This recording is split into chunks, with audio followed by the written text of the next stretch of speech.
Care benefits. And we're recording now. Thank you all for coming to our, it's so strange to have months between meetings instead of just weeks or days. This is a nice little change. So if we can, so we're called to order, if we can begin by taking roll, please. Sure. Carol, could we ask you to? Yep. So here in person, I have Representative Baumback, Wayne Emsley, Jeff Tashner, and Bill Overly. And logging in virtually, I have Commissioner Navarro, Secretary Geisenberger, David Craig, and Mike Bagato. Am I missing anybody? And Representative, we will have obviously Lieutenant Governor joining us momentarily. Secretary DeMatteis will be joining late. We have Representative Ramon now too. So we have 8. And We do have 4 on the Okay, so we great. certainly can proceed. Okay, and we also have a majority. Yes. Oh, very good. Okay, cool. Okay, so I think the first thing we have of order of business is to review the minutes. Are there have a chance to review? I move their acceptance. Second. Okay. If we can just go through their discussion, let's just go for a roll call on the motion to accept the minutes as submitted. Just call for a voice vote. That works for me. All those in favor, please say aye. Aye. Aye. Aye. Those opposed? Motion carries. We can then move on. I think the Lieutenant Governor will be here in seconds. But Dave, do you want to begin presenting the report recommendations? Or I can do that. So in front of you, Absolutely. So I think it's up on the screen now. got it. Yeah. Not used to having my back to the monitor. So I think what we have is from the late December report, there were 2 sections. One was recommendations to the SEBC and one to the legislature and the governor. So I believe that what we have here is a list of the recommendations to the governor and legislature one by one. So if we can go to the next slide. So the first recommendation was 1% of the operating budget goes to the OPEB fund, and that was done last year by Senate Bill 175, led by our co-vice chair, Senator Brian Townsend, and that is passed and in effect, and it is in the current budget being worked on for the upcoming fiscal year that begins July 1st of this year. The second second recommendation is the adding to the OPEB fund using the percent of payroll, which currently is at 0.36%. It would raise it to 0.5% in the first year and then increase by 0.25% each fiscal year afterwards. That is House Bill 330 from me. It has passed the committee. The first committee is, I'm sorry, no, it hasn't. It's in the House Administration Committee. And it has not yet been given a date to be heard. So that is where recommendation number 2 is. On the next slide. Sorry, any questions? Baumback, Yes. just you know, again, for the public, going back to the last slide, yes. I also wanted to mention that 1% to the operating budget was actually also, while it was not law, was in the fiscal year 23 budget as well as the fiscal year 24 budget, and is in the proposed governor's budget for fiscal year 25. Thank you very much, Secretary Geisenberger. Indeed, the governor has put it in his recommended budgets for the past 2 or 3 years, and the legislature incorporated that, and the governor signed those budgets, and hopefully we'll have the same thing happening this year without the law, but now with the law, it makes it even more solid. Thank you for that. Yes. On House Bill 330, do you anticipate any problems or any headwinds? So At this point. So my expectation is, because it's a cost and it's an increasing cost, and the door openers, the term is that encumbers future budgets and future joint finance committees and future governors. I think that's the main sensitivity area. It wouldn't surprise, I'm on the record. It's not going to surprise me if we delay 1 year to have it effective, so that it pushes out which budget year it begins affecting. But I'm hopeful that with the strength, and I strongly believe that this was a very broadly supported by the RHBAS, including members of the administration and members of the legislature, that it will ultimately pass. The timing would be my personal guess of a not unlikely modification before its final passage. Thank Mhm. Okay, next. Sorry, we did this one, right? No, sorry, where are we? Okay. If I went one down. Hello, sorry about that. It's fine. We only had a close, right? Sit here. Yeah, right there. Have you started? We're just going Oh, through the okay. presentations and we've done the minutes. We have a Just forum. started. Yeah, you good. Good to see everybody. Hello. All right, so. So we are on Yes. House Bill 350, the issue of healthcare pricing. If you get your breath, I have my breath. would you like to touch on House Bill 350 or, and I Not can, necessarily. okay, No, that's no it's problem. not mine. No problem. So this comes from Speaker Longhurst, with the Senate lead of our chair, Senator Brian Townsend.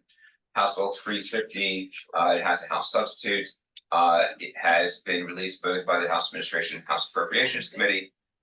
It is designed to bend the curve of pricing from healthcare pricing in Delaware, focusing on our hospitals and the costs that they incur and the costs that they pass on.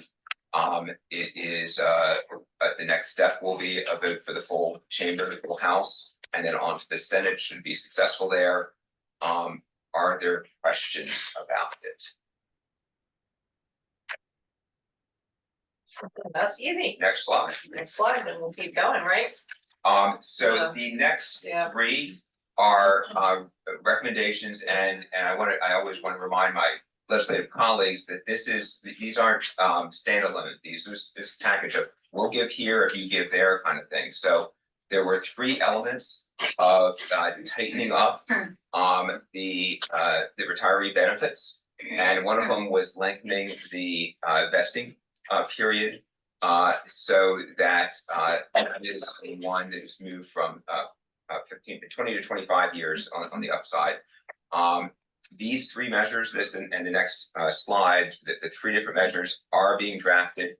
There's pick a unit language, and we need the Controller General's office, the DHR's office, and everyone in pensions, everyone to be clear on how we word what we recommended into an accurate bill. And there's one case where there is a policy in place that was, I'll say, it's in place in the gray area of the current language. So we want to make sure that the underlying language in the code matches what our practice is. So that's my way of saying it's a little messy, but we're close to the finish line on completing those bills and getting them out. Representative Baumbeck, Yes, can you go back to the previous slide? yes, I Okay. can. Yep, and I'm here now too, so I'm sorry. co-chair, Yeah. but you're fine. Oh. So if you need it, just so you know too. Thank you. Mr. Secretary, I didn't recognize you without your glasses. Hopefully, yeah, I'm on a laptop, so Okay. Yeah. when I have my glasses on, I can't see as well, but hopefully Faith Rents is there. Is Faith there? I'm Yes, here. she is. She's Faith, hiding. are the words mandatory retirement requirement? I mean, that's not really the actual words, right? Isn't it eligible for what do you call it? The type of pension where it's not mandatory that you have to retire. It's more you're eligible for a full pension earlier, basically. So Professor Geisenberger is picking up the words, so. What is the term, Faith, that we've used in the Corrections. Well, actually, an early non-reduced pension or something like that, or? And if I can, Rick, this is Jeff. I was actually the Deputy Attorney General assigned to the Division of State Police at the time we got the ruling from the EEOC that said mandatory retirement ages were not discriminatory in public safety. We had the law on the book in Delaware that state troopers had to retire at age 55. So it is actually mandatory retirement for troopers at age 55. So the word in mandatory It is is. in there, It okay, is. for the troopers. And I had to go visit the first person it applied to and let them know that in 9 months. Okay, higher. as long as that's considered kosher, because I don't want to be age discriminatory. We saw that a lot. You saw that, all right. Okay. Thank you. Very good. So I think we're finished that slide, also ready for the next one. So the next one is that the RHBS recommends that there's no Medicare Advantage plan in its upcoming RFP. That was done before House Bill 281 was passed. The RFP went out in October, I believe, of last year. 281 was filed in January. So that was really done by the SEBC. 281 is designed for future cycles. It's related to this recommendation, but it's not actually exactly in there. Next piece also related to it is the RHBS has a recommendation to SEBC hold a vote in public session to adopt a final and approved RFP. And I don't recall whether this was for that current cycle or for future ones. House Bill 282. Both of these are bills that I've created, authored, and it also addresses this for future cycles. And then the third one was the SEBC agenda. It includes public comment before the vote on the RFP, and that indeed was done last month by the SEBC when they did adopt the recommended applicant for their RFP process. Any questions on those three? Just, right, well, a comment with a question, and I had a discussion with Dave a couple weeks ago. Can you all hear him online? Yes. The thought voice. Yes. I had a conversation with Faith a couple weeks ago, I believe, about the whole RFP process, SEBC approval, and then after that process takes place, the contract is negotiated. In the instance where Medicare Advantage was approved by the SEBC, they never saw the negotiated contract after the fact. And my discussion with Faith involved perhaps even the PRC, which I sat on for the Medigap program, should see that negotiated contract. And after thinking about it, perhaps the SEBC should see it before it's finalized. Not that I think that the motion before the SEBC was so tight that I don't think it's the negotiated contract is going to be any different than what we contemplate, but it seems to me the process is lacking a step following the contract being negotiated. So I just wanted to throw that out. Throw it out for consideration. Yeah. What does your DAG advise? Ever on We that? don't have an official opinion from You our don't? DAG on that as of yet. As I explained to Mr. Overly, while the contract award has been approved by the committee, we have not initiated the actual negotiating at this time of the contract. Just because right now our focus is on 7/1 contracting. And we've got a little bit of time leading up to the 1/1 effective date.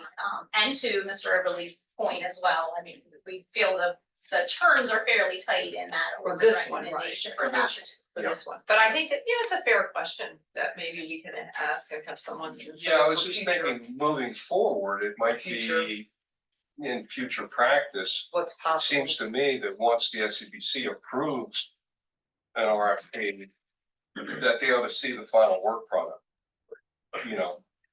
as a final step. Something like that. So is that something we can put on at that topic, ensure that we discuss at our next meeting? Sure. Is that? Sure, we can have that or get a review from one of the DAGs too, because that's something I know they weigh in on. Yeah, I think it would be important to have it reviewed by the AG's office and have a very practical discussion about what kinds of issues that could raise. I mean, the standard practice in contracting, beyond this, contracting all over the state is, there's all kinds of boards and officials that approve an RFP and, and then allow at the margins, working with your AG, the ability to negotiate and finalize the contract. So if you were going to say that that's not the case here, you know, it would be a departure from what I think is pretty much standard practice for almost all other purchasing in state government, but. Yeah, I was just rolling on history and Jeff served on the SEBC, and I suspect if the negotiated contract had come back to the SEBC for MA, the response from the SEBC might have been entirely different. Is that a fair statement?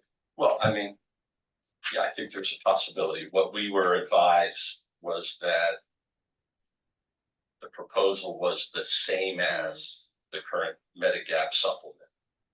And then what happened is there were, as we all know, there were some substantial significant differences.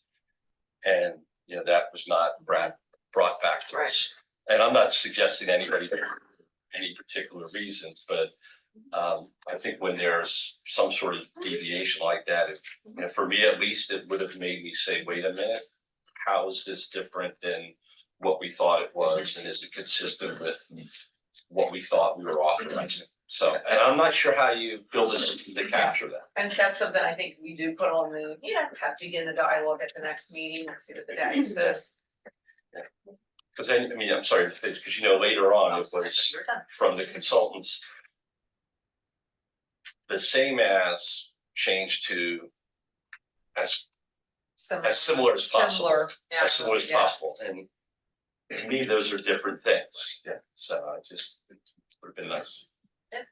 And I think on that, one of the things we need to be really sensitive on is the timelines. Where by having the RFP public October the year before, by having the question that which applicants done in March before, then indeed, if there's public comment that comes up, if the committee sees things, there's times to consider the other applications or to whatever. When you get up to September, October, 2 or 3 months before the thing's gonna be in place, I don't wanna give it, I'd be leery about having an artificial opportunity to exit if there's no true path, if you have chosen that path, that exit. And I don't agree with anything that the secretary said about the way things have been done. I just think the experience we've all been through the last, what is it, 18 to 24 months, we shouldn't ignore it. We should learn from it. And what we learned there is that I think for some of us, what we thought we voted on, and then ultimately what came to light, we're different. So that's what I think we can put that forward. So thanks for raising that. So I think we're done that. Finish with that, and now we get to go into TV stuff. I don't have a question or a comment. It's more of a coming attraction at the appropriate time. I would like to be able to make a motion that we take a position of support for all the filed legislation that is consistent with our report and recommendation. So whenever is the appropriate time for the chairs, I'd like the opportunity to make that motion. That's your call. Yeah, I mean. I don't know when, I mean, so folks in the public know it's coming. I don't know if you want to do it after public comment, but my motion, when I make it, would be the 4 pieces. House Bill 330, House Substitute 1 for House Bill 350. House Benefit 281 as amended by House Amendment 3 and House Bill 282 as amended by House Amendments 1 and 2. That would be the scope of it when I make the motion. For today. Or do you think people have the information? Well, the next meeting is after June 30th. Yeah, and those are, I mean, those are the only filed pieces. I don't think it would be appropriate where something's drafted and we haven't seen it, but for those that are definitely filed and we're aware of and know that they're consistent with our report and recommendation, that would be the scope of my motion. Got it. All right, so moving on, you covered the first part, which was a legislative update. Yes. Thank you for starting. So now we'll get to go to the SEBC updates. And did you introduce yourself? No, not yet. Well, you should get to. Go ahead. All right, great. Because Well, we're missing Kristen Short. I'm sure she's at home missing us. Not, no. thank Yeah. you, Lieutenant Governor. Good morning, everyone. My name is Stephanie Hardis. I am the SEBC and SEBC Subcommittee Manager under Faith in the Statewide Benefits Office. I started in this role in December, so was able to sit into the last meeting. So you're all fresh-eyed and eager? Yes. Good. Ready to dive on in. So yes, as you had stated, Lieutenant Governor, in this role, I'll be taking over the responsibilities that Kristen had handled last year for the RHBAS. So it's really wonderful to officially meet you all today. Where did you come from, your background? Sure. So I worked with the state for a few years. I actually started as an epidemiologist at the Division of Public Health. Yep. My background is in public health and data analytics. After working with DHSS, I moved over to the Delaware Healthcare Commission for a little while, working under Stephen Costantino and David Bentz on their work with the commission and DHSS. And then most recently had actually took some time and worked at Nemours in their health education and community development department. So very excited to be back with the state and to take all that fun experience and bring it over to this. Good, it's good for everybody to know your background, your rich background. Absolutely. Well, thank you so much. I am going to now get started with some of the SEBC decisions and updates. So as you all know, this group has not officially met since December of 2023. So there's a lot of really important and big discussions that have taken place in the SEBC over these last few months. And I do want to make it known to the subcommittee and to anyone on the public today that all the materials and decisions that I am reviewing, they are just updates to what was already previously discussed. So all this material has already been posted publicly to the website. And then this specific document, of course, will be posted under the RHBAS webpage today for the public and for all of our subcommittee members. So next slide, please. Oh, no, perfect. All right, so to begin, SEBC has reviewed various health plan premium rate increase scenarios to address the projected fiscal year 2025 deficit of $232.1 million. At the most recent SEBC meeting on March 25th, the SEBC did vote to approve a health plan premium rate increase effective July 1st of 24 for all active employees and non-Medicare retirees, and January 1st, 2025 for all of our Medicare retirees. This was a 27% health plan premium rate increase for all three groups. So specifically for the active employees and non-Medicare retirees, depending on which health plan they have and which tier of coverage, their monthly premiums for fiscal year 25 are going to be increasing between $8 to 92 cents a month through $87.46 a month, depending on their plan and their coverage tier, which is about $4.46 to $43.73 per paycheck. So for Medicare retirees who have retired after July 1st of 2012, depending on whether they're in the medical plan with or without prescription coverage, this increase for calendar year 2025 will begin on January 1st and will range from $3 to 70 cents per month to $6.52 per month. So as a reminder for all Medicare retirees who retired on or prior to July 1st of 2012 and who currently pay $0 a month for their health plan premiums, they will continue to pay $0 a month for their health plan premiums. That will not be changing in the coming years. Next slide, please.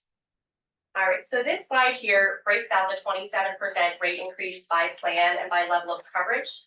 You can also see on the right-hand side of the screen the total number of enrollees per plan. This was requested by the SEBC to get a better idea of how many individuals are in which level of our plan and coverage tiers. And I also want to say a reminder that while the employee and the non-Medicare retiree rates are going to be seeing a monthly increase of about $9 to $87 per month, this state will also be contributing an additional $214 to $573 per month per enrollee. This slide has been shown probably the last 4 SEBC meetings. It is posted on our website and has not changed at all over the last few months. Next slide. So prior to the SEBC's decision to implement a 27% premium rate increase across all GHIP populations, the SEBC did consider rating each of the 3 groups separately, which was recommended by the RHBAS. So the following slides detail those processes and the results, and this was presented to the SEBC in a public meeting in January. So as we've discussed and as you've seen before, the GHIP populations of active employees, non-Medicare retirees, and Medicare retirees are currently rated together in one risk pool, and their premiums increase at the same percentage across the board. So I do want to say a reminder for that non-Medicare retirees do pay the same contribution rates as active employees. In general, our non-Medicare retiree population costs significantly more than active employees due to age-related morbidity and not getting those reimbursements from Medicare as they are not yet qualified for Medicare coverage. Now, on the other side, for our Medicare retirees, they do in general cost less for medical benefits due to the offsets from Medicare. However, do cost a bit more for prescription drug benefits due again to age-related morbidity. However, those again are typically offset by Medicare reimbursements under the AWIP plans. So effective, and I won't get too much into this House bill, but effective July 1st of 2012, House Bill 81 did change the state share for each employee and retiree health plans for those who retired on or after that date. Those percentages are broken out below and have not changed since 2012. Prior to this, the state did pay the full cost of the first state basic plan for each enrollee, and the employee or retiree who selected a different plan other than first state basic would have to pay the difference between what that rate would be, depending on which tier of coverage they selected. As the RHBDS did recommend rating groups separately by their own experience, I do want to note that this process, or if action were to have taken place from that, it would not have required any type of legislative change, and it would have created separate premium increases per group that met the claims experience and the rebates and reimbursement experience of that population. But of course, would still need to have maintained the existing cost share that was determined by House Bill 81. Next slide.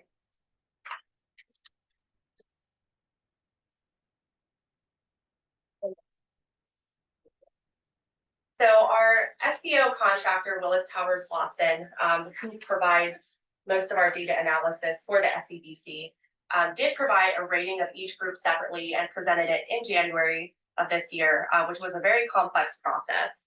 So after their review and analysis, they determined that Medicare premium rate increases have not kept up with the necessary rates. So for fiscal year 23, there was a 0% increase, so there was no increase on those plans. And for fiscal year 24, there was a 5% premium rate increase. However, it was determined after looking at the data retrospectively, for 23, the increase should have been about 8.6%, and for fiscal year 24, it should have been about 9.4%. And while the AWIP revenues are utilized across all populations, so again, all three populations are in the same risk pool, meaning that any type of reimbursements or rebates that come in, even if they're only specific to one group, are shared across the groups. So while that is true for Medicare and for the AWIP revenues, it is also true for commercial rebates, which would only apply to the non-Medicare population, but are then benefited by all populations. So the total revenues for the GHIP from the AWIP rebates, from all rebates, were $217 million in the last fiscal year, and $87 million of that was due to non-Medicare populations. AWIP cost trends have are much higher and make up the greater portion of retiree Medicare costs. Pharmacy drug claims are nearly 75% of all gross claims for the Medicare population. And previously, for the SEBC, we have an assumption of the pharmacy trends being about 9%, but the actual AWIP trend for fiscal year 24 has been 13%, so much higher than anticipated. The overall analysis from WTW, from their understanding and pulling in all their analytics from healthcare claims for fiscal year 24, is that the active employee and non-Medicare retirees have been subsidizing the delayed effects of the Medicare rate increases. So for fiscal year 25, as we're looking ahead with a 27% rate increase, active employees and non-Medicare retirees will be seeing that starting July 1st. But the Medicare rates will not begin until January 1st, which is halfway through our fiscal year.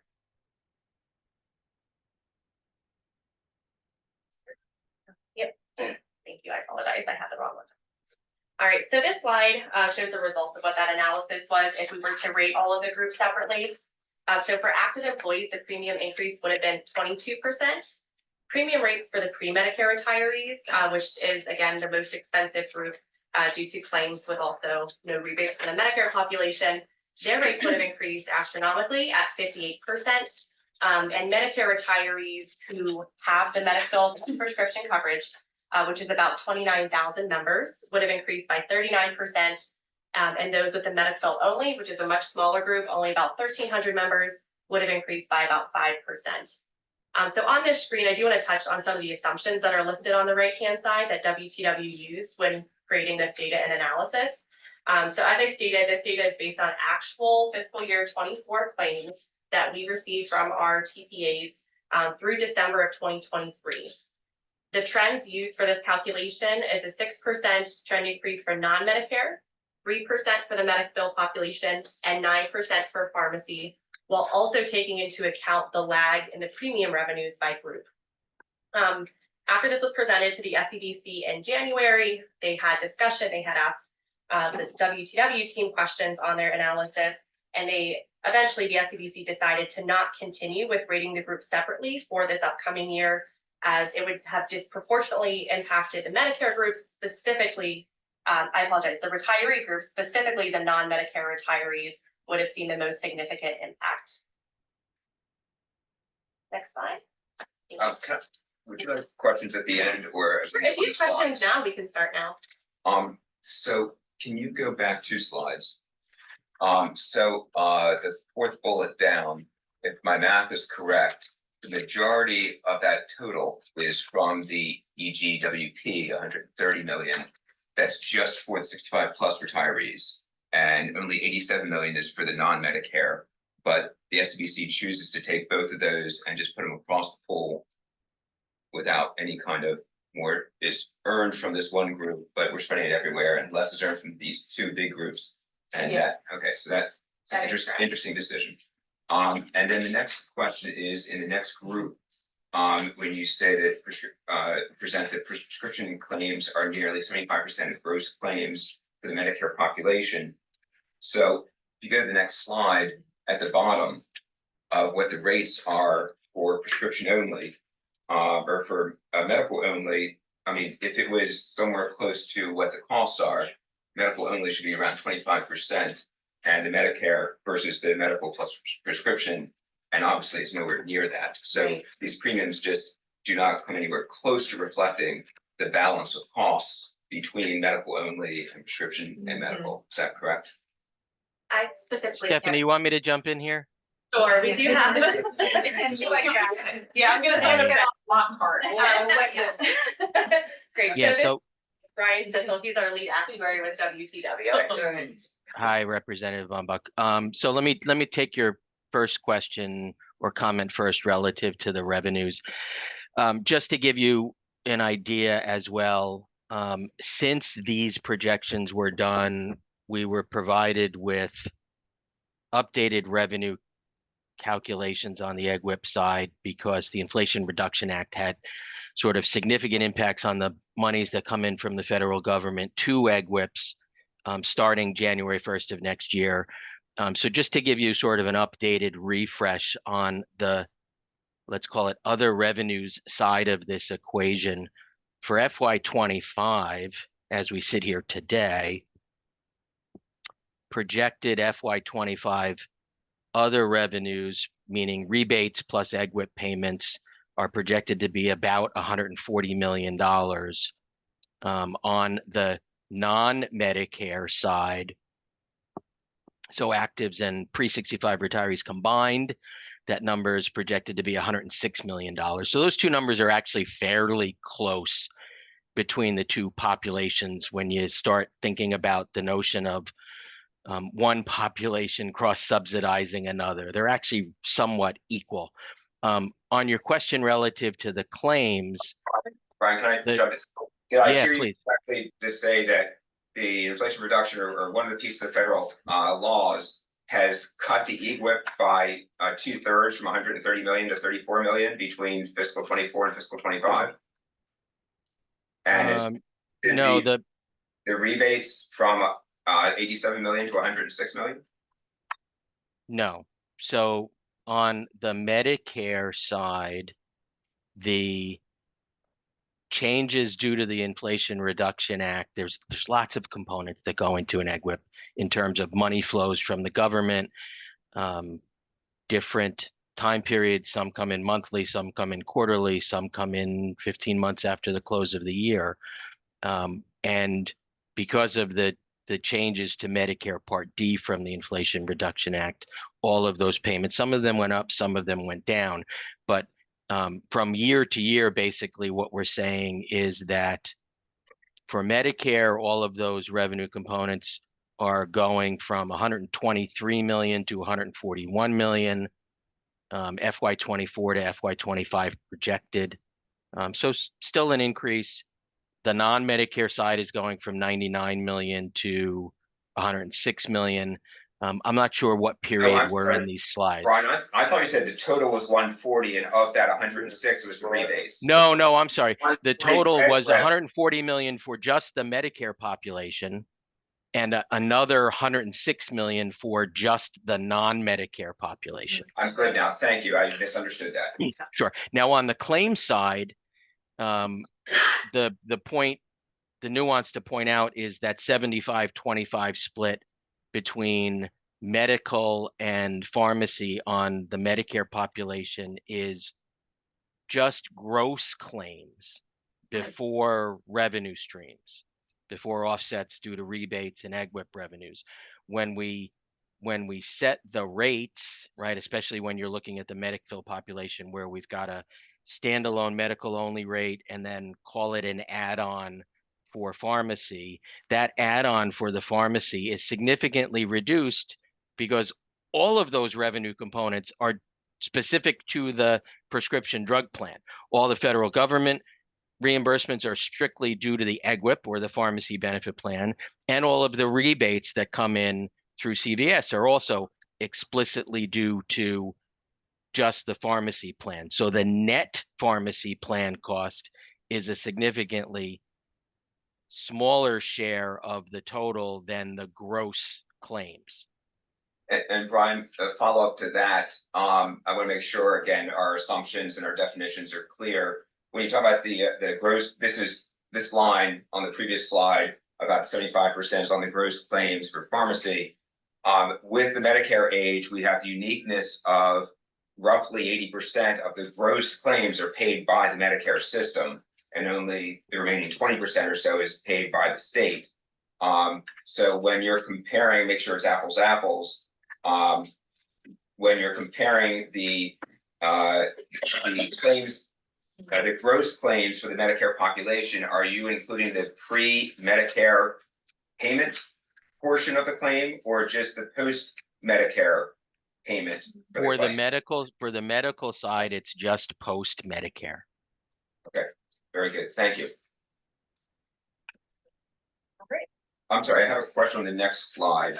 On this one right here, the second bullet on the right on the key assumptions.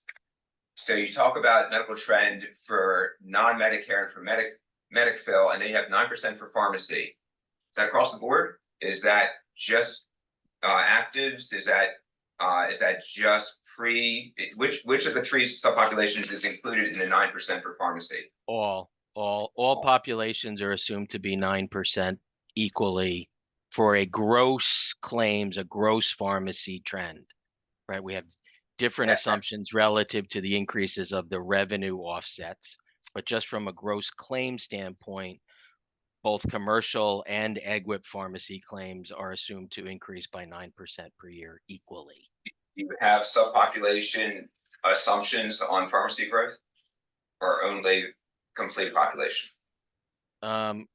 Generally, there aren't any differences assumption-wise between populations in terms of what we set for a prescription drug trend assumption, other than now, and the trend assumption is a whole topic of discussion that we need to readdress with the SEBC going forward, because I'm not sure if you're aware, these trend assumptions were actually increased this past year from prior periods where we were previously using 5% for medical non-Medicare, same 3% for Medic-Fill, and 8% for pharmacy. And last year, the underlying assumptions were increased by 1%. The trend environment has worsened, and we actually now have sort of separate trend guidelines relative to specialty versus non-specialty, as well as whether or not your programs, your plans cover GLP-1 drugs for weight loss. So we may ultimately end up with separate trend assumptions going forward on the pharmacy side between whether it's 2 cohorts, meaning Medicare, non-Medicare, or 3, meaning active pre-65 and Medicare. I also want to point out real quickly, just anecdotally on the medical side, where the 3% historical trend rate on Medic-Fill itself has been substantiated as reasonable. It can certainly be wildly different than that in reality. The year-to-date Medicville trend in FY24 has sort of gone off the charts a bit. Through February, it was running at almost 16% year over year. And then there was a big dip in March, but we think that big dip in March was really due to the slowdown from the cyber attack on Change Healthcare. But Medicville trends have been this year been running significantly higher than 3%. Long-winded way of saying we intend to readdress the trend assumptions as we get into the FY25 budget process. Brian, on this table, the far right column of retiree standalone, is that retiree standalone or is that pre-Medicare retiree standalone? It's both. So the very bottom of the section, you see the gold bar labeled Medicville down, right? So those are the standalone Medicare retiree premium equivalent rates. And then all of the rates above are standalone pre-65 only retiree rates. Okay, so the 58% for the first 4 sections, and the bottom section is for the Medicare age ones. Thank you, Brian. Sure. Thank you. Thanks, Brian. We appreciate it. I know at SEBC, we all knew we were not gonna have really low medical rates post-COVID. You know, during COVID, we had saw the inverse with knowing that people weren't getting seen, weren't getting screened. So. And from a fund standpoint going forward, we intend to capture all of the in and out components, meaning premium contributions, claims, revenues, expenses, et cetera, all the components that we've historically tracked and measured monthly from a fund standpoint. We've started and we're almost there. We'll be tracking them all individually by the 3 separate cohorts. Thank you. Sure. Steph, want to go back to you? Sure. Before Keep the train rolling. I'm professors keeping time clocked in 44. Go ahead. Great, thank you. Are there any additional questions related to premiums or the rates before we move on from the subcommittee? All right, move on to the next slide. Thank you. All right, so shifting to other decisions made by the SEBC in the most recent months. So the Health Policy and Planning Subcommittee had been completing a diversity, equity, and inclusion review to better align state health benefits with the growing needs of our population. Unfortunately, most of the options presented to the SEBC did have a high price tag associated with them, including for items such as increased fertility benefits.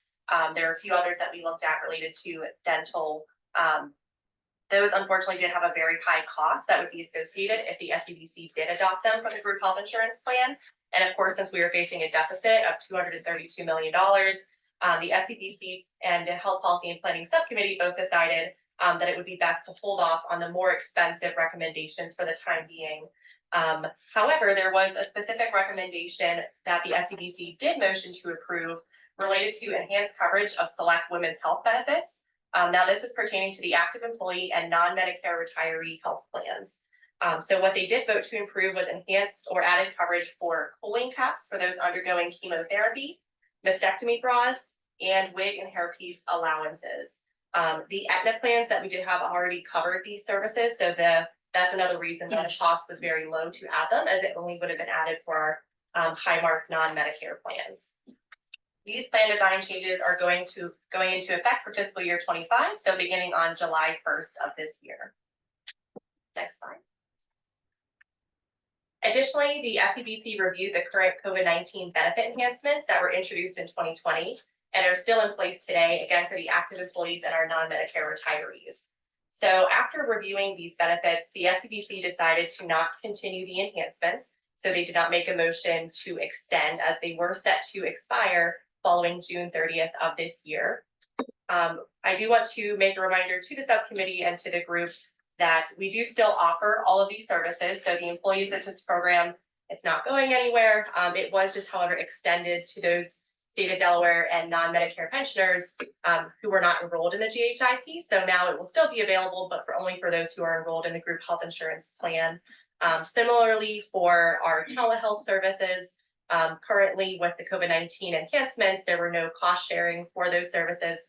Of course, we are still offering those and they are covered by the plans, but they could be subject to a copay and standard deductibles such as any other services. Additionally, other services that were looked at, so there were currently no cost sharing for inpatient services related to the treatment of COVID-19 or any associated health complications that came from that. Of course, again, still going to be covered, but they could be subject to copay and deductible, which was previously waived. And that will be beginning on July 1st of this year for the non-Medicare claims. Next slide. All right, so additionally, the SEBC reviewed and voted to approve minor benefit changes to 3 out of our 4 non-Medicare plans. These are related to the Mental Health Parity and Addiction Equity Act, which is a federal regulation also known as MAPIA. These are listed below in detail, and they do vary by plan. It wasn't a change that related to every single plan. Each one had to be slightly different in order to ensure compliance with these federal regulations. These, of course, are posted on our website. And I do want to note that all changes to benefits related that have been shown in this presentation and voted on by the SEBC have been communicated very robustly to our employees and shared publicly through multiple communication channels, emails. We have been doing presentations with the different agencies. There have been mailing homes about our Get the Facts document, which has been detailing these changes to make sure that all of our employees and our non-Medicare retirees are very aware of anything that could impact their healthcare or their plans going forward. And we're going to continue with those robust communications through our open enrollment period, which actually begins on May 1st for our active employees and non-Medicare retirees. Next slide. All right, so lastly, at the March 25th SEBC meeting, as I'm sure you all know, the SEBC did vote to approve the recommendation for the Medicare Supplement Plan RFP from the Proposal Review Committee, which was to invite Highmark Delaware to negotiate for an upcoming Medicare Supplement Plan contract. Now, so this award is for an initial 2-year term, which will be effective January 1st of 2025 through December 31st of 2026. And we do have an optional 1-year period extension for this plan. It will be identical to the design of the current special medical Medicare supplement plan, which we do currently have through Highmark as well. And the SBO will be relaying any additional materials or information to our Medicare eligible retirees this fall, which will be prior to our special medical open enrollment period that happens in the fall of each year. Next slide. All right, so this concludes my updates on recent SBO decisions regarding the upcoming fiscal year 25. I did want to note that in January and February, the SEBC did also review plan design change options related to balancing the actuarial values of the non-Medicare plans. Some of the options would have required legislative change. Others would have required significant changes in health plan design and coverage. That was reviewed at the January and February SEBC meetings. And for the time being, the SEBC decided to not pursue those changes. However, it will be brought back to the SEBC later this year for continued discussion. Some of the options that were relayed would be changing the percentage that the members pay versus the state, which any of those changes would have to go through legislation as they were established by House Bill 81 in 2012. And for your reference, I did list those in the appendix of this slide deck, which will be shared with the subcommittee members and posted on our website.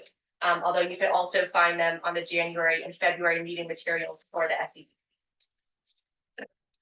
All right, well, that's all I have. Thank you for your time. I'm happy to answer any other questions that you may have. I'd just like to make Go a ahead. comment on that last piece. I think it's a very dangerous thing for the SEBC to revisit those actuarial ratings, because if you take the time to look at the documents, doing that does not lower the price we pay or our overall cost. All it does is shift cost onto the plan participants.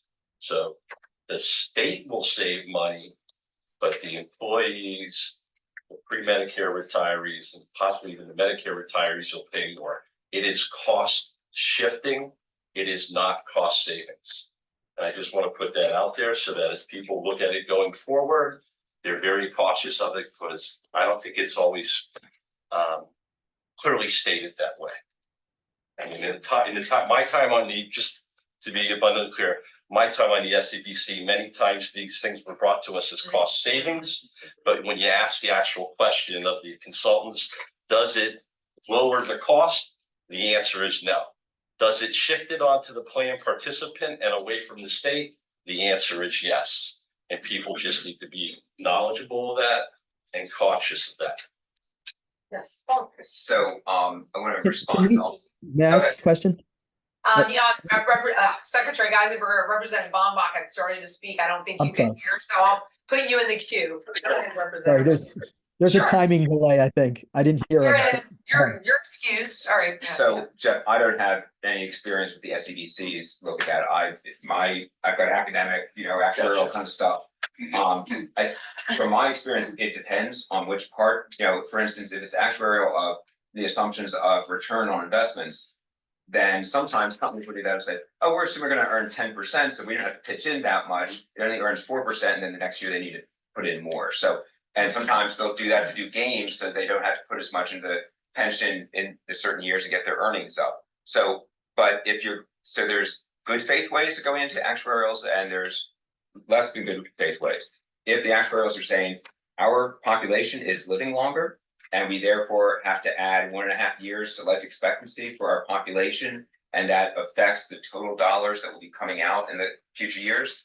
Yeah, that's the way it is. We want that in there. We want that correctly reflected in all those projections. So again, I think there's good faith ways to do that.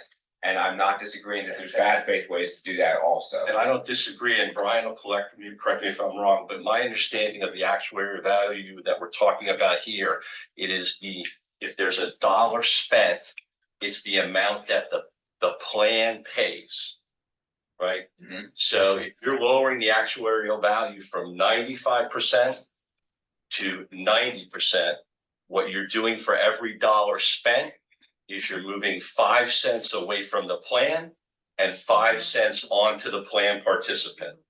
That's my understanding of the actuarial values we're talking about in this context of the plans. And I'm sure if I'm wrong, Brian will either correct me or maybe for once confirm me if I was right.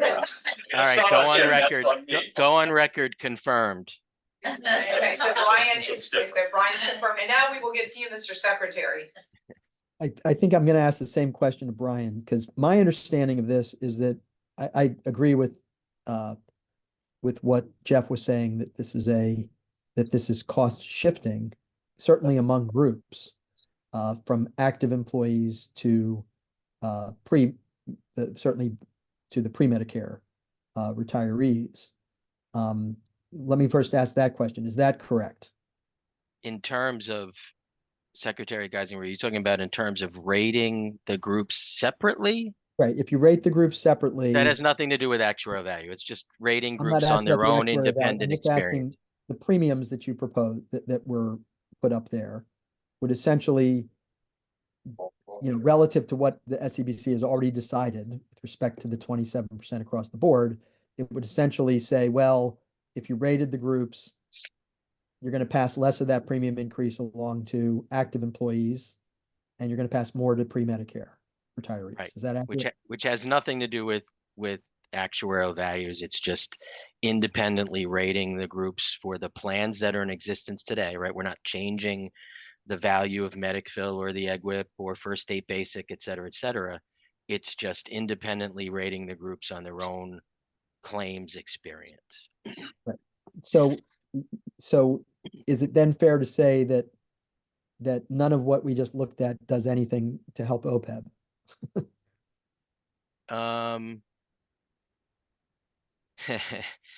I don't know that's necessary, and I see Margaret's got her hand up, because if you separately rate the groups and therefore have their contribution rates be set solely based on their own experience, then as an example, if the valuation, the OPEB valuation is based on standalone retiree gross rates, but the retirees are paying a contribution rate that's based on this blended experience.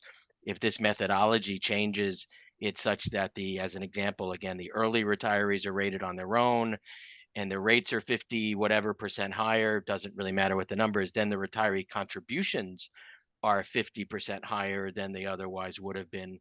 So there is a bigger offset to the liability from just a pure OPEB standpoint. And I saw Margaret had her hand up. Yeah, so Margaret's hands up. Yeah, substantiate that. Margaret. So it Yeah, I would was have trying an to impact. unmute. Yeah, that is correct, Brian. Our claim curves, utilize the gross claims of the group, but the contributions that the retirees pay, if they pay more, then that does lower the liability slightly. But it's a slight change because you're also not changing the percentage state share, which is what really moves the needle. Is that correct, Margaret? That's right. It's, In other words, if you were to change the state share for pre-Medicare retirees and say instead of the current 4, 5, 6, or 13.25 employee share, that a pre-Medicare retiree would pay a higher percentage than that, as opposed to making any rating changes, that would actually have more of an impact in terms of the OPEB obligation than rating. Is that accurate? I'm not sure if we'll make a more of an impact. It's, again, you're, whatever, if the retiree ends up paying more, it will lower your liability. Because the top number is not changing. The gross claims aren't changing. Thank you. All right, cool, Representative Butler. If we're finished on that, I've got a semi-related, and Jen, I'm gonna ask you if my recollection is correct, and I thought it was you who many meetings ago, and we've had so many, I have no idea when it was. I thought I heard a statement that said, if they're just having a formal policy for narrowing the funding gap, that alone would be looked at positively from the bond rating agencies. Did I remember that correctly? That is correct, but I would like confirmation from Margaret first. Yes, and that Okay. was Ms. Adams speaking, for those who cannot see her face, we all know her voice. Yeah, Margaret, did you hear, A, So what- a formal policy that actually will be acceptable for the rating agency, would help, but you remember, it's what you actually put in that policy that makes a difference. You can't just say, I'm gonna put a penny in the trust every year and that's my policy. That probably would not work. So I'm gonna just throw out that at some point, whether today or our next meeting, we should make, I thought we'd already done this, but I don't think we were successful at that we should be very clear, that make a recommendation to the SEBC to find how to accurately make a statement of our accurate steps. Now we may want, again, wait until after June 30th to see what legislative steps we've succeeded on. But to get that formally done, I think sooner is better than later. And I think the global we have made great progress, and we're coming up on some finish lines, some of the sub pieces there. I would love to see that. I think that would really help the state. we had comments, and David, Craig, I saw you come off camera, and then Representative Ramon's hand went up. I don't know if you came off camera because you just wanted to show your face, or if you wanted to comment. David, did you want to comment, or you just want to smile? I've been on camera the whole time. You just didn't. Oh, well, you popped up on my screen. So I just love picking on you because you're usually sitting with us. So if you have nothing to add, that's fine. Nothing to add. Okay, Representative Ramon, your hand went up. Madam Chair, I'm just apologizing. Basically, we have our legislative council just starting. That's why I had to do this from a Zoom from Lake Hall, but I have to jump off to be able to be on the committee. So I will try to jump back on if we're done and you're still not. And I just wanted to make sure you knew why I was signing off, and I do apologize. We appreciate you, and we certainly hope we are not here when you come back. If we're here at that long, we have problems. Thank you, World Madam of you. And Commissioner Trinidad Navarre, I know he has to sign off early, but his deputy is going to be staying with us as well, so you're excused. Anyone else questions before we move on? Anyone? Okay.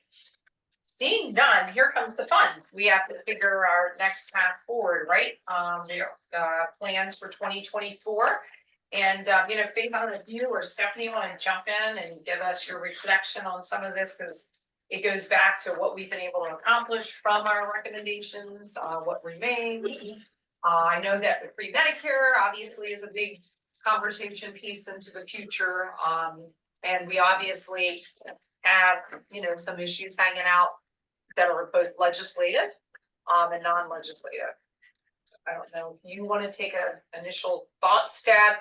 First, I wanna say openly and publicly, thank you to the DRHR small staff and team. I know you've had a lot going on. There was a lot through our work, and now you're in open enrollment and RFPs, so kudos. I know you have a lean staff, so publicly, thank you for that. Appreciate the recognition, and I think Stephanie's been a wonderful addition to the team, and as you can see, she's really getting her arms around the issues and helping us, I think, take the necessary deep dive into some of these topics, so appreciate everyone welcoming her to the team.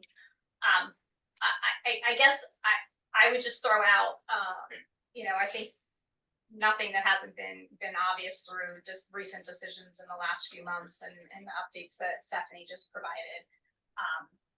While not mentioned in any detail this morning, we are less than 2 weeks away from active employee and non-Medicare enrollment. That will be May 1st through May 17th. So we're really all hands on deck trying to make sure we execute on that effectively. We've, I think, made some good progress in increasing the frequency and types of communications, not only to active employees, but to our non-Medicare population as well, to make sure that they really have an opportunity to understand and digest and react to changes in their coverages effective July 1st. Similarly, we as decisions have been made specific to the Medicare population and the SEBC's decision around the contract award, which again will be to continue the existing special medic bill. So no plan. Medicare Advantage, So no secrets. Medicare Advantage. We can use Medicare because it's still a Highmark. That's right, and it will Yes. continue to be administered by Highmark. So while that decision has been made, it has been communicated in a number of those So communications. despite the court findings and that There is on record here today. the course and path forward for us, at least for the contract period associated with that award to Highmark, is that we're continuing to offer a special medic bill plan with or without prescriptions to the Medicare population. Once we've crossed into the July 1 plan year for our active employees and non-Medicare retirees, we will be shifting gear and really starting to focus on preparation for the Medicare open enrollment. I don't off the top of my head have the dates. I think that we have set those with the pension office. It's typically the first 2 weeks in October. So is that correct, Leanne? Okay. So we will be all hands on deck in July and August to prepare those communications. Our Medicare retirees do get a lot of information, particularly from our on the prescription side for their Medicare Part D employer group waiver prescription benefits. So there's a lot of coordination with Highmark and with CVS, so script to make sure that those materials go off and are delivered timely for that open enrollment. So during that same period of time is when we will be working through the contracting with Highmark on that recently awarded Medicare plan. So having said all that, and then recognizing there are a number of pieces of legislation in place, the outcome of which is yet to be determined, but obviously come July 1st, we will be also working toward implementing any legislation that is passed during this session, and making sure that we're in full compliance with the requirements of that associated legislation. So I think at this point, we're really just in a kind of working through the process mode. I think we'll be in a much better position to report out to this group on maybe realistic impacts to either the group health insurance plan or and/or the OPEB on any legislation that's passed, probably in the, I would say, mid to late September timeframe. And I'm looking to Joanna because we haven't really talked about this, But obviously, we've got to work in tandem with our actuaries and her actuaries on anything that's impacting OPEB liability. So I would say we need a couple of months post the end of the session to really get our arms around what that could look like and what that might mean to give you meaningful updates. Got it. And Faith, also should mention, I think there are 3 or 4 PRCs we've got to go through. Yes, thank you, Mr. Overly. In addition to that, we have 4, possibly, I think we're gonna have 5 requests for proposals that we will be working through in 2024. And what are those related to? So not everyone knows. Sure, so they are for the employee assistance program, which obviously is most utilized by our active employees and non-Medicare population. Flexible spending account program, pre-tax commuter, and COBRA administration. Now, that is, with the exception of COBRA administration, flexible spending and pre-tax commuter are benefits offered only to the active employee population. We are working through Thank you. We are working through accident and critical illness benefits. That also is a program or programs that are only available to the active employee population. And then it is also available to University of Delaware employees. And then we are, as of this past Monday in meeting with the Policy and Planning Subcommittee, we will be recommending to the SEBC at this upcoming meeting on Monday, the 22nd, that we move forward with a RFP for group universal life insurance benefit administration. That has not gone out to market for 10 years. That's a rather complicated benefit in that it is mostly utilized by our active employee population, but there are portability features with our group universal life benefit that is highly utilized by former employees. Upon retirement, they're able to carry some of that coverage and continue it and receive the benefit of group rates in retirement. So there's been some changes to that ported population over the years in terms of what level of coverage they can carry and what they pay in terms of ported rates. So there's gonna be a lot of moving parts, I think, with that particular RFP, along with the recommendation to go ahead and explore what might be out there in the marketplace with the SEBC at Monday's meeting. We're also going to be recommending that they allow us to negotiate a 1-year renewal on that current contract to allow us more time to work through that RFP and then to communicate any subsequent changes resulting from a award under that RFP.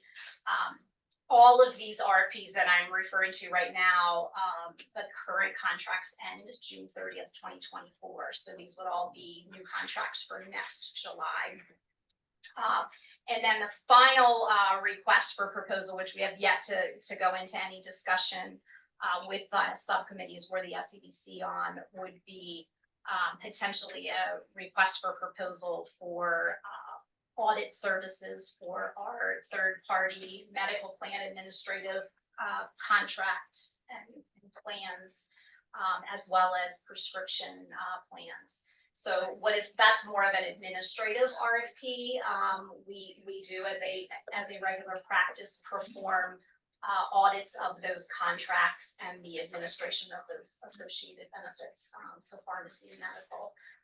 So that's our busy list of RFP work ahead, and Mr. Oberly is just thrilled that he's going to be a part of most of those review committees. It's like a root canal. Well, no, you can't. All right, so it's a lot.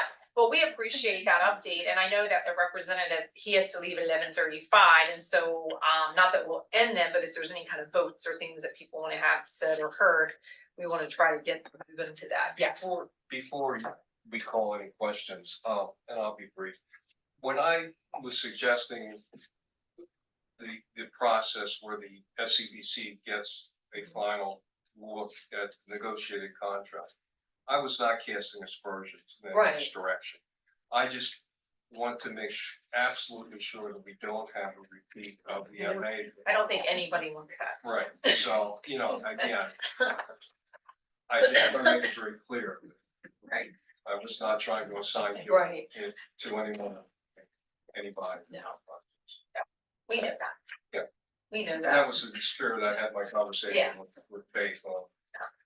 She was smiling. And some of the rest of us back here agree with you. Okay, smiling. And what I heard from you, Faith, is give us till the fall to get into detail. So we'll probably come back fully charged early fall to really look at pre-Medicare to weigh out the next larger steps. And certainly in the interim, we can have, if we choose, perhaps an informal or a formal subcommittee or a quick meeting if there are some questions or needs for around data or other clarification. If that bodes well with everyone else. Well, Paul asked me to think about a path forward for the committee, so we may be meeting sooner if the committee agrees with some of my suggestions. Okay, I mean, and that's the thing, and maybe the committee, if we break out, if the committee agrees, maybe like a subcommittee, if we have a small group that wants to do something at the time, if the full staff doesn't have the full potential resources. Cause we don't want it to stop, we've got some good things happen, we've got some good momentum. Speaking of momentum, I know he has to roll, and I know we've got a couple members here, I know Rise had asked to have a little brief presentation, a quick presentation at the end for public comment, so we wanna honor that. So Jeff, I know you had a couple proposals, I have one Yeah. motion. one motion, okay, if you will give that motion, I'm please, sir. happy to do that. I move that the RHBAS take a position in support of the following pending legislation. House Bill 281 as amended by House Amendment 3, House Bill 282 as amended by House Amendments 1 and 2, House Bill 330, and House Substitute 1 for House Bill 350, which align with and effectuate the recommendations contained in our report dated December 31st, 2023. Second, the motion. Okay, so we have a second and motion, any comment here, you can be one here. Any This is comment? Claire. Yes, Lieutenant- go ahead. Lieutenant Governor, this is Claire. Uh-huh. There was nothing in the, there was no, Jeff, there was nothing in the final or draft reports from this advisory subcommittee that would have dictated a bill like House Bill 282. That statement is not accurate. Okay. So we move that one out. Well, let's talk about that. Yeah. Talk Got it. about the piece that the tie-in on this slide, they're not numbered, on the RHBS reported recommendations, legislative updates. There was a tie-in of the second bullet on I guess it's the sixth slide, regarding the voting in public session, of the final proposed RFP draft. That kind of publication in advance was indeed in RHBAS past recommendations and is one of multiple measures encapsulated in 282. The Secretary is certainly correct that 282 does things far beyond that and further. I think, as I mentioned, what we had done in our recommendations specifically referenced the September-October 2023 actions, the SEBC, which is not touched by 282. So defer to you as the sponsor of 282. If you're suggesting that we amend my motion to pull that one, I think that makes sense. Okay. do you want to make that? Sure, so I will recommend that that as a friendly amendment, I offer as a friendly amendment, To the motion. taking the reference to House Bill 282 with House Amendments 1 and 2 out of the motion. And I accept that, so Could I suggest that instead you simply, in your motion, you said at the end, as stated in our plan, take that phrase off. no, I think, I don't. Okay. His If I goes may- further. If I may, Wayne, I don't want to do that because I think it's important that when we take this position, people understand the pending legislation we're supporting is are pieces of legislation that align with and effectuate our recommendations. Yes. I appreciate the secretary raising that distinction that I did not pick up on. And given that the sponsor of that bill agrees, I'm happy to pull out that reference to House Bill 282. But the other three bills should remain in that motion. So, Madam Secretary, making sure that you could hear, we will be removing, House Bill 282 from the package of motion. And I know David had his hand up, and then, Secretary Geisenberger's hand is up as well.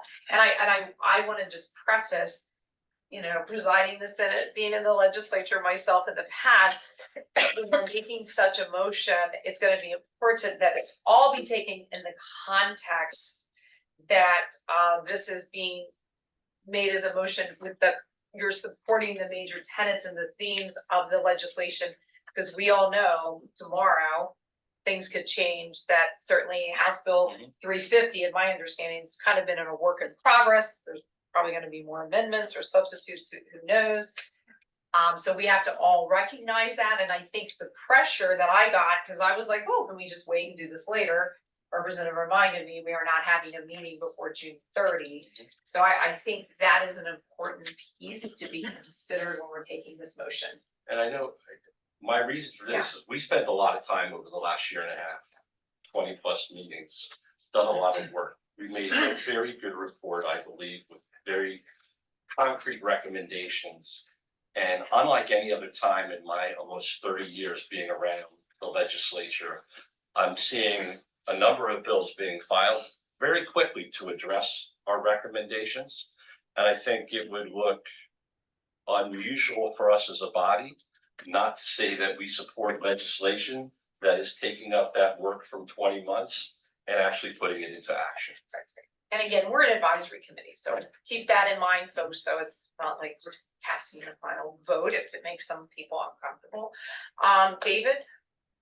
No, I had the same comments that Claire made, so I'm fine now. By Okay. taking 282. Taking 282 out, okay, Secretary Geisenberger? I will just say that, you know, given that some of the significant amendments that I think the sponsors know are necessary, I'm not gonna be able to vote for all of these as a package, so. Okay, do you want to vote for them separately or package? The motion is a package. I'll keep it as a package. Okay, we're gonna keep it as a package, and you can only go not voting, and I respect and understand that. That's why I leave the table saying. We all know, particularly as I look at former legislator behind me, in front of me, beside me, and in the back too, that things I'm sure will change perhaps on every single one of these. And some of them may not move. But I think to Jeff Tasser's point, it's showing that this committee is supportive of the tenets of the legislation, perhaps not every word. Right. Am I getting that correctly? Absolutely. So, and we understand, Mr. Secretary, your position certainly and why you would feel the way you do. Cool. Okay, so we have before us a motion that has been duly noted. I will turn to Mr. Tasker to make sure I don't screw it up. Can you repeat your numbers in your Sure, I'm motion? happy to do that. The motion that as it's been amended would be that move that the RHBAS take a position in support of the following pending legislation. HB 281 as amended by House Amendment 3, House Bill 330, House Substitute 1 for House Bill 350, which align with and effectuate the recommendations contained in our report dated December 31st, 2023. Did you reference House Bill 282?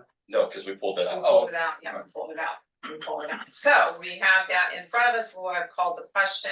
I can individually do roll if you would like. On this, Voice vote. we'll do a voice vote, okay.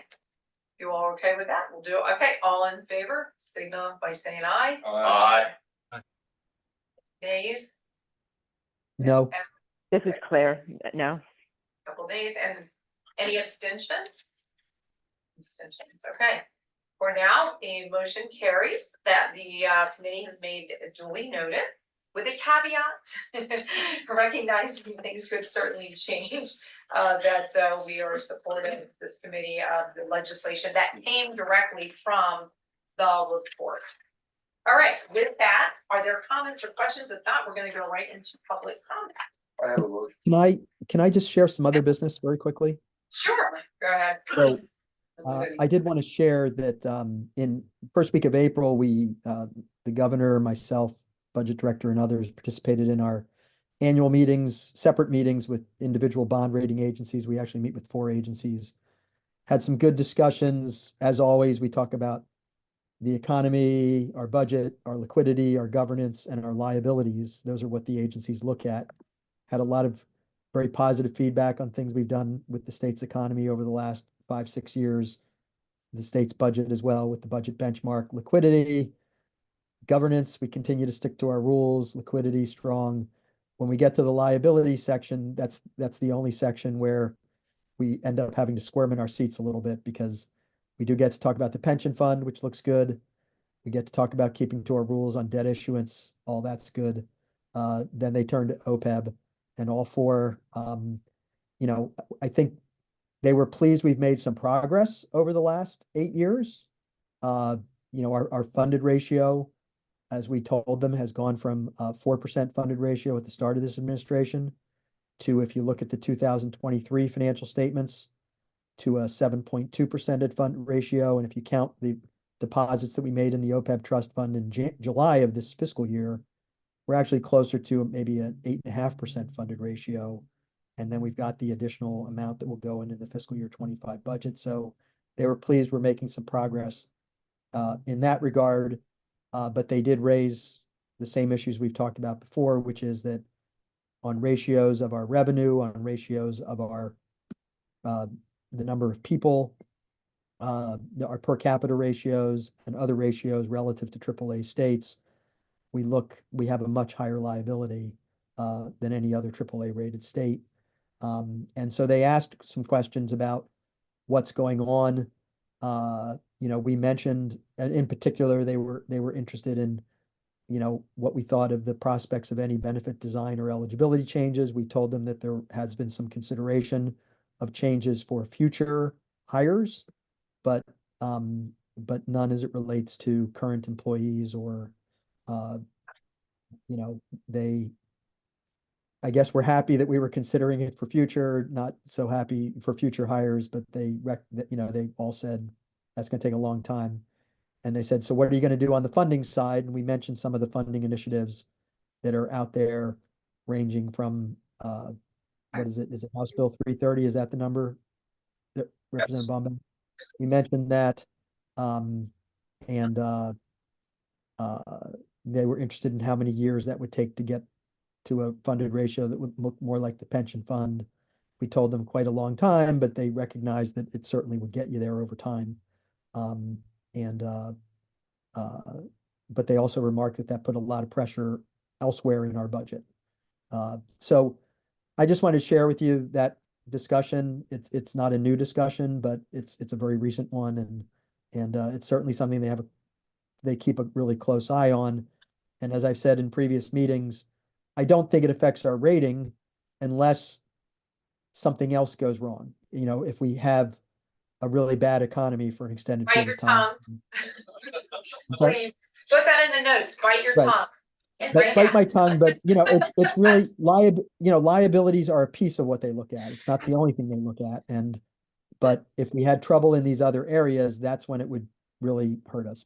But so I just want to share that with the group since it's fresh in my mind. Thank you, Mr. Secretary, really appreciate that so much. And I know Mr. Emsley has a motion he wants to share today, but not really act on until the fall, given the time. And we do know that Ms. Graham had asked to give a little commentary as well at the beginning of comments. Mr. Emsley. Yeah, I printed this, I've discussed this motion in the past, most recently. And for those online, if you don't have it, we're not gonna act on everything today here, so we'll make sure you get it. Go ahead, Wayne. Yes, I first brought this idea up at the November meeting. We did not discuss it at the December meeting because we were busy completing the final report. And so I presented the draft of this motion to the folks here at the table. All I'd be looking for at this point is a second so that it could be put on the next agenda. Okay, and can you just tell them what it is in Yes, summary? I'll just read the last few lines. Providing healthcare benefits is ultimately at the discretion of the Governor and General Assembly. And therefore, the subcommittee recommends that legislation be drafted and passed that clarifies whether healthcare benefits that are in place at the time of hire or retirement shall be provided for the lifetime of the retiree and or the survivors. That's the essence of the motion. There's more to it, but it's not important at this point. Okay, and we know that we'll have more further conversation, you know, I know that will come. So he has a motion and you were second to have it considered, when we reconvene. Yes. And then we certainly can have background on that. I know, you know, as I look on the screen, the names there, I know some of them have lived and worked through this over the years as well. So I'm sure we'll have to get some feedback, on this, yeah. Just very quickly, I know when this issue came up, I guess twice before, we were looking for guidance from the DAG. Yeah, on this, we and, were. you know, I am hesitant to take any action until I have some clarity. Absolutely, and I think that's why we're delaying it. Right. And I saw David Craig is there, he had said something before, sorry, David, you're just be at the top of my screen today, so we're just like picking on you. In the Zoom box. But we appreciate it, okay, so thank you, Ms. Rensley. Now we will turn to public comment, just so I am aware, do we have anybody else sign up besides Ms. Graham or anybody online with their hand up? So I have Elisa Diller as well. I don't see any hands Okay. raised online. Is there So I don't know anybody if you, on- who wants to go, Lisa or Mary first? Okay. You wanna go, Prior to okay, that, Sure. Madam Chair. Yes. If I might. oh, I apologize. No, that's fine. I had mentioned in the discussion with Paul about future activities of this subcommittee, which quite honestly, I've been very clear all along. I feel needs to stay in Right, place and continue. continue to do work. So I have some suggestions, but what I will do is forward them to you, Paul, and Senator Townsend. Okay, that'd for be, consideration. thank you. Okay? Right, because we don't want to lose total momentum. I mean, I want the people here listening that we'll probably have a larger, more formal meeting in the early fall, but if there is a need for us to meet sooner, certainly in the summer, July or August, we certainly would do so if we feel that there is that need. Otherwise, it would be an official larger meeting in the fall. I think we made up for it last year. We had more meetings in the summer than anybody in state government ever on record, I think. Having said that, Mary, if you wanna join us at the table, you're certainly welcome to. I can just stand here, I can see everything that way, and that'll keep me shooting. But, Okay. am I going to get the consolidated time of 12 minutes? You can get, yeah, Mary had asked, the chairs, if they could have time, and we certainly can allow that. If you wanna sit, you're certainly welcome to. I've been sitting, so. Prefer to stand. Am I making you nervous? I'm used to delivering things standing. You know, whatever is better. So, okay. And she just wanted to share points and very Yeah, well, we said that, so she had 4 individuals who wanted to comment and we were like, hey, you can condense and give us some information together, do so. So, thank you, 12 minutes. Governor, and we did prepare a presentation, but instead of using it today, PowerPoint, I've asked Ms. Mick if she could just send it out to everybody, and I'm just gonna talk. You all Instead of- hear her online? Yes, no? Or maybe they all have their speakers Can you turned hear off. her, Rick? I can hear her. I can hear her. Okay, yeah, I'm talking to you, Rick. All right, so, now you got your glasses on, she recognizes you. So I kind of think people are probably past the point of data.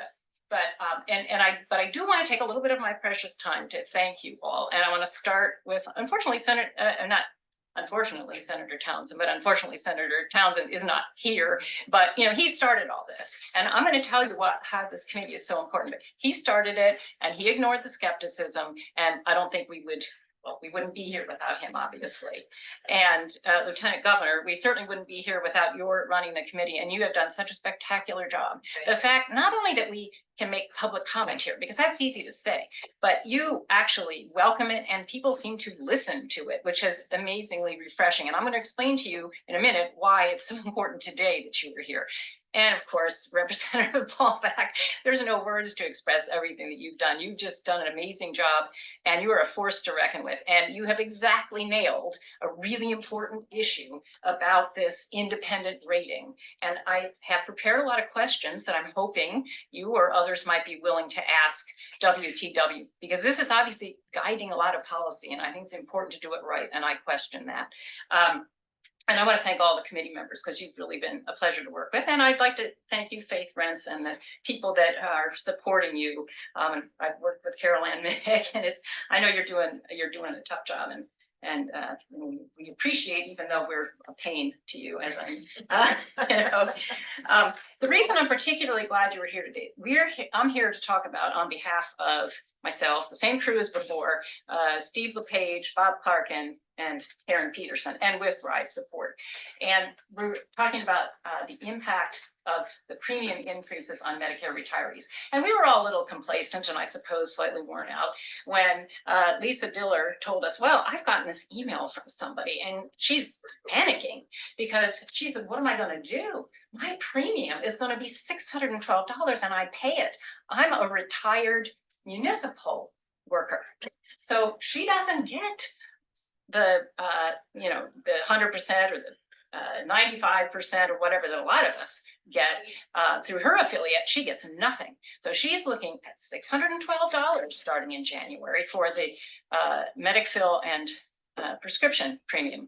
Plus, of course, that $175, I think it is, taking it what she pays to $787, the $175 for the federal premium. So these are real people that are there. And now think about it. Not only, well, is that a lot of money, but they may be stuck because they've been on this Medicare supplement plan now for years. And our research indicates, and maybe somebody can find out something different, but that if you just go off a plan voluntarily, you are going to face underwriting and you may not get insurance at all. So this poor person, whatever her history is, she may go out there and find she can't get a plan at all. Or if she does, the expense is going to be phenomenal because of underwriting. So, it's really important to understand that impact on real people. And the other thing I in the presentation that is going to be sent out, that I'm not going to take you all through, but we do give important figures, yet again, updating from a year ago, the surpluses for Medicare retirees. And they still continue based on looking at the cost of claims, along with operational and administrative expenses, all the WTW data.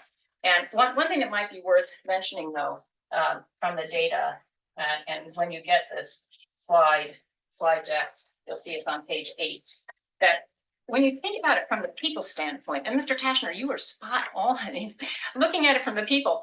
It's funny, the data, when you go to get it from the state, who talks about, well, the state pays 100% or 50% or whatever. And our data that I put in here says, well, what do the people pay? Because that matters. And when you look at what the people have paid since 2016 for Medicare retirees, they are paying a lot more than what the costs are. And I think all of us expect that you would pay insurance based on what the experience is of the group you're in. You wouldn't pool mortgages in your neighborhood and then say, okay, well, let's just all share the mortgage rate. You're not going to do that. But for example, in 2023, there was a $69.30 overpayment by Medicare retirees. Check my time. Oh, sorry, up there. 7.5 minutes. Okay, all right. Yeah, so, it is interesting when you look at the data about the other groups, because even though the non-Medicare retirees get charged with being a significant deficit, and they're not that many people, they actually are fairly flat over time.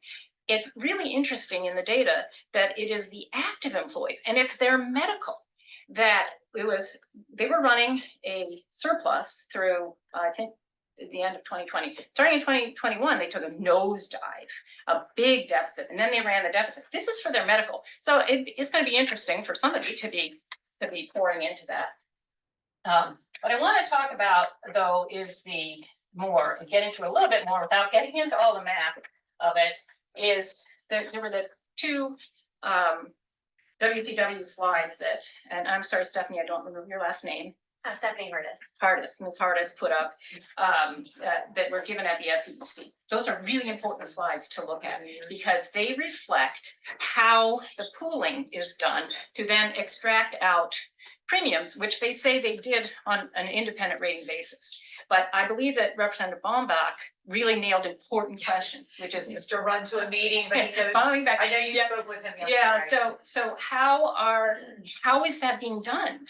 Right, because it kind of defies what you think should be done, but obviously we're open to hearing about why EGWIP, which only benefits Medicare retirees, should be spread across when it seems to be a far greater number than the number that the commercial rebates. And also, we're not sure even how they're spreading these apart. In one place, they talk about on a claims basis, or is it on a member basis? So until you really see the math, you gotta ask your questions and not be just take it at face value. And that's, I have a whole list of questions that I'm hoping the RHBAS will ask, and we can prepare it in a separate document. But I just want to remind everybody so we did see this prairie dog notion come up, which I thought was gone to bed and never to be seen again, which was whether or not Medicare retirees are being subsidized. And in the WTW slides, they tied it to this time lag in premiums because they say ours go up later, but it's probably not something that you all are going to immediately gravitate to or understand because I don't have the time to explain it. But I'm not sure that WTW is considering, I don't even know if they know about it, but that the pay-go starts in July 1. So even though our rates don't go up for the Medicare retirees until January 1st, they're pulling in money through pay-go, which I believe doesn't go up on January 1. So it's probably a blended rate. So one of my questions is if they take that into account, what then would they say? And I just want to remind everybody that Mr. Giovanello 2 years ago informed the SEBC that if they went to Medicare Advantage, they were going to lose the subsidy from the Medicare retirees of the other. So I hope that prairie dog never comes up again, but I figure we'll see it again. With respect to those assumptions and the way they do this pulling out, Mr. Baumbach asked a number of questions, and we have a lot of questions because we don't think it's a reasonable way to approach this, to assign, to pool everybody's revenues from EGWIP, which are big, or maybe there's unique expenses to particular people. We submit that this should be done based on a genuine look at separating out each group and what their income is, what their expenses are, and then find out what the impact would be, as they said. So we have a whole list of questions, and I really hope the RHBAS will pursue that. Because, in the end, you come back and you say, how can it be that you can have $612 premium when, at least in 2020, or no, maybe it's the projected value. The projected value for this year is $456. That's on that side. So $456 is the projected actual expenses, right? Prescription per person, prescriptions and medical. But in January, people are going to start paying $612. That just doesn't seem right. So with that, I hope you will take a look at the presentation that will be sent out to you. But one thing I want to make, there actually is, well, one thing is potentially with these people who are going to suffer under this premium increase. I don't know when you offer to state employees to have just MedicFill without prescription, but at least I think that's something that should be considered because, as you can see from the WTW data that was shown today, it's the premium increase for the prescription that's really driving this more. So it's just a thought for something to consider. The other thing is, Mr. LePage has sent out a lot of very interesting stuff. One of the things that he sent out that is super, super interesting is the experience with Montana, which was in dire financial straits with its healthcare plan. I think maybe it was going to be in bankruptcy, I'm not sure, but somebody, named Marilyn Bartlett impressed the people in Montana, and they said, let's give her a try.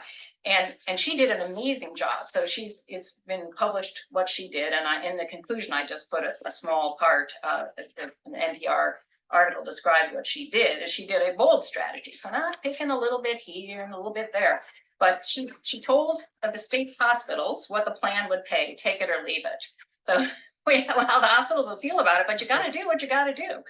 And she also importantly dealt with the prescription costs and the PBMs. So what she demanded was a full accounting from the company managing drug costs. If it won't reveal any side deals it had with drug makers to replace them. So I don't know everything that she did, but I do hope that somebody in Delaware really looks at that and starts looking at it sooner rather than later. It doesn't sound like some Band-Aid, and it doesn't sound like it's hocus pocus. So anyway, thank you to all of you for hearing from us. Hopefully I didn't get it.